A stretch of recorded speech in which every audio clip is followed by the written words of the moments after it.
Well, if you look at what happened in the Finance Committee, for example, with Dr. Cassidy, who was really a holdout and very much sought after, you had a lot of social media that went after him, Elon Musk, but then JD Vance, himself an alumni of the United States Senate, someone who knows his former colleagues very well and is very well respected.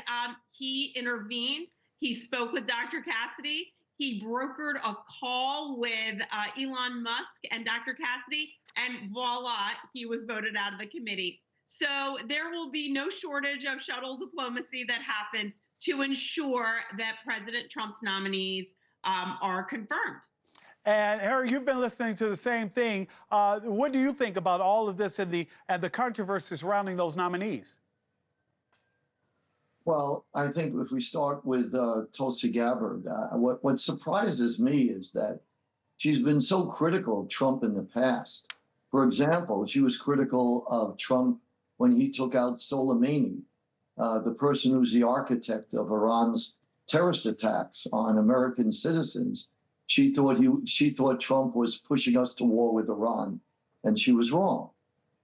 She also minimized the gas attacks that Syria put on its own people. Even Trump said there's no doubt that Assad used chemical weapons on his own people. And she criticized that and suggested that it may be some conspiracy to bring down Assad or some conspiracy to go to war against Syria. She was wrong again and criticized Trump. Moreover, in 2016, she backed Bernie Sanders, saying that they were aligned on foreign policy.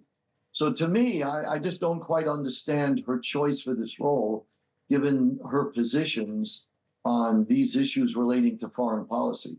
Well, Amanda, it seems as though the American people understand what Mr. Trump is doing. We we have video of Mr. Trump boarding the plane now, headed to the Super Bowl. And we cited a poll earlier from CBS quoting Mr. Trump's popularity.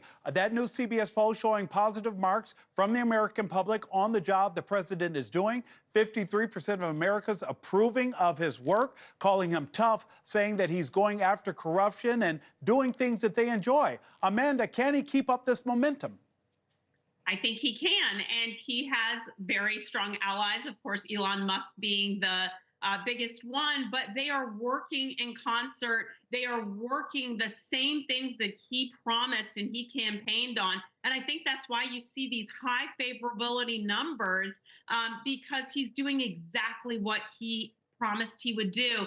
And Elon Musk campaigned with him at least for the last 6 or 7 months. He has been with him. He has been his shadow. And so, when the Democrats complain Elon Musk is unelected, he may be unelected, but President Trump was elected in a resounding way. And he was elected with Elon Musk very much at his side, and Elon Musk very much helping to ensure President Trump would be in the White House to effectuate all these changes. This is not anything different than what he did when he took over, formerly known as Twitter, now known as X. He cut staff, and that's exactly what he's aiming to do with the United States government. And Americans, by and large, are very happy about this. Maybe outside the Beltway, not so much. But I can tell you here in Florida and elsewhere, they're happy to hear that there's transparency and good government happening. Harley, is there transparency and good government happening? Well, it looks like it. If you mean going forward, I think that we're focused on that. I'd like to see that. I indeed hope that happens. I think if we go to the other nominee, Robert Kennedy Jr., he's clearly a disruptor. The question is, will he be a constructive and positive disruptor? He brings up good things and important things. He says, why is it that young people are getting cancer at a rate astronomically high compared to their parents' generation? Just true. There's something wrong when so many young people under 30 are getting cancer, when that never used to be the case. And why is that? Is it the food they're eating? There's food we have in our supermarkets that European supermarkets would never keep those ingredients in their food. And Robert Kennedy Jr. talks about that.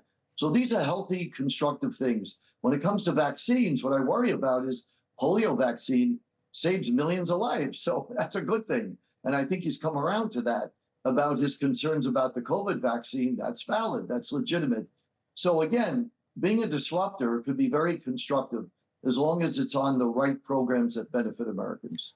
Thanks so much for watching. Go to joinnn.com to find News Nation on your television provider. And don't forget to click the red subscribe button below to get more of News Nation's fact-driven, unbiased coverage.